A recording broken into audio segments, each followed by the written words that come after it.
right, implementation and go live planning. We are getting there. I'm moving quick, guys. Okay. Oh gosh. Who loves meetings? Who loves meetings to schedule another meeting? Recommended meeting series. This is a labor intense meeting oriented type activity. Lots of communication is required. Um, and I personally like to meet with people this way, face to face. Especially certain things should no longer be an email. They need to be a meeting or a phone call, an actual touch base, not just 25,000 emails. So this is my recommendation and the meeting series that I did as I implement these tools with organizations. Of course, there's no one size fits all. You decide for your organization what works. Weekly vendor meetings. When you pick a vendor, they usually will take the lead on this. You should be meeting with your vendor once a week while you're planning and getting together all of the information that is needed for them to connect to your systems, all the users. There's a lot of things that have to happen during this time. Vendors usually will take the lead on scheduling that series with you. Make sure from the first meeting with your vendor that your implementation committee is present. They need to join those meetings. They need to hear from their respective seat in the organization what is happening and what are the impacts. What are my action items? What do I need to take care of, from the internal quality assurance team or billing and coding? Make sure your implementation committee knows they are required on your vendor calls. First call with a vendor, make sure to request a go live checklist. Most vendors are really good with this, but people are people, or humans are humans, and they might not give it to you. Ask. Bi-weekly provider education. Providers, well, you're excited to hear that, right? More meetings, but more administrative meetings. But in order to, for one, if you have not begun educating your providers on risk adjustment or value-based care or managed care models and CDI requirements and all of those things, you should start now, right now, today, tomorrow. Figure out a way to start orienting those providers. It could be webinars, on-demand recordings, whatever it is. If you've done no provider education yet on value-based care, but you have value-based care contracts, ACO, and members, that should start today. In terms of implementing a tool, really, bi-weekly provider education series was helpful. This is usually, I create a standing meeting. I make sure to be aware of providers' schedules, and I tailor them differently for providers and administrative staff, right? So again, look at what works best for your providers so you can get optimal attendance, morning, lunch, after hours. And make sure you're tracking who comes and who doesn't. Those providers that don't join your provider education sessions that will talk about the importance and how these tools operate, may have to reach out to them one-on-one. I've done that. I usually get a list of who did not attend, and then I'm like, it's Nicole again. Call them and get in front of them one-on-one. Weekly internal committee meetings. We're almost done, guys. Your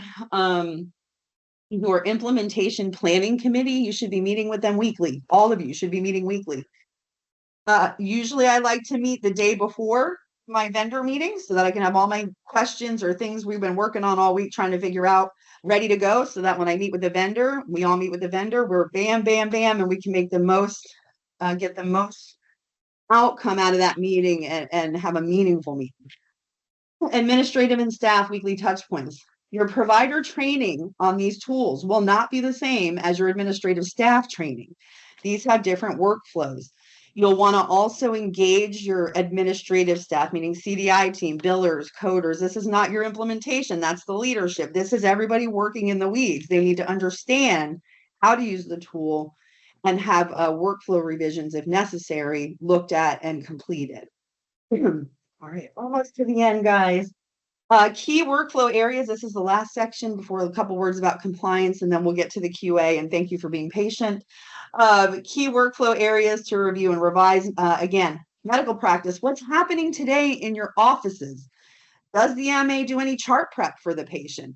Are they looking at anything related? Are they just preparing clinical information? Are they doing any chart prep on chronic conditions? You need to understand these workflows, understand where the tool can streamline the process and also can mitigate possibly inefficiencies.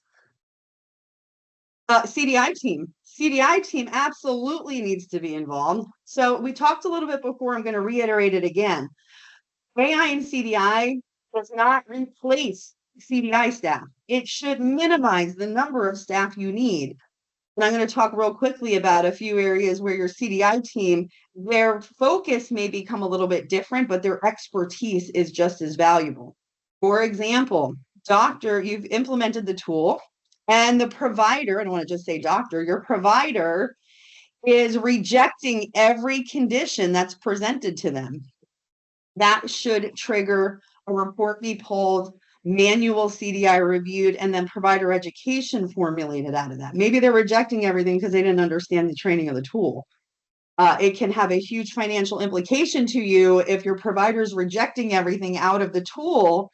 You've now lost service fund opportunity on those conditions, especially if the patient doesn't come back. Again, looking at and then leveraging outcomes of the analytics, your CDI team should be being fed those reports so they can target manual chart reviews and education for those providers. Process adjustments, so coding and billing team, do you have concurrent workflows? Do you not? Do you have coders? Do your providers code their own? All of these things need to be looked at so you can determine the best way to use the tool. You might want to increase your lag days for coding at first. You might want to put claims on hold first so you can take a look at them, make sure that they've done the right thing with the tool. So these things have to be looked at. Another area that is really crucial, I wouldn't have put on a slide, a lot of these tools, the analytics will not be accurate if the provider has not locked their note. I can't tell you, and I know in this room how many people probably are chasing thousands of progress notes that are not locked. It's common in the real world. You won't have accurate information out of these tools more than likely if the provider doesn't lock their notes. This is an important tracking area to make sure the tool is performing for you. Here's a couple of things here, other reasons why your internal QA audit team should be involved as well, which we've talked about. You might implement a tool and then all of a sudden every patient for Dr. Jones, every single one of them has asthma. That should be a red flag to you. Your internal QA audit team can be given those analytics so they can do a targeted chart review. Maybe they're skipping the review and just accepting everything. Maybe they're rejecting every condition that's presented to them. These are things that happen. And again, using the analytics out of these tools is very valuable to a lot of your teams in your ecosystem. All right. New employees. So EMR team would be the last one. We want to make sure that maybe your EMR team, when people are hired, they train them on the EMR and maybe they can give them an overview of the new AI tool that you have implemented. This would be a good potential area to start the initial awareness of the tool. Again, access management, sometimes the EMR teams, a lot of times it's IT, sometimes it's HR is responsible for turning on and off access when a patient is hired or leaves or quits or calls in rich, whatever it is.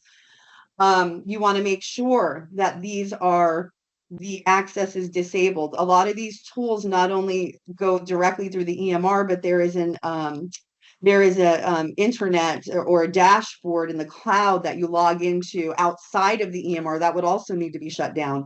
Important things to think about for HIPAA and supporting these tools.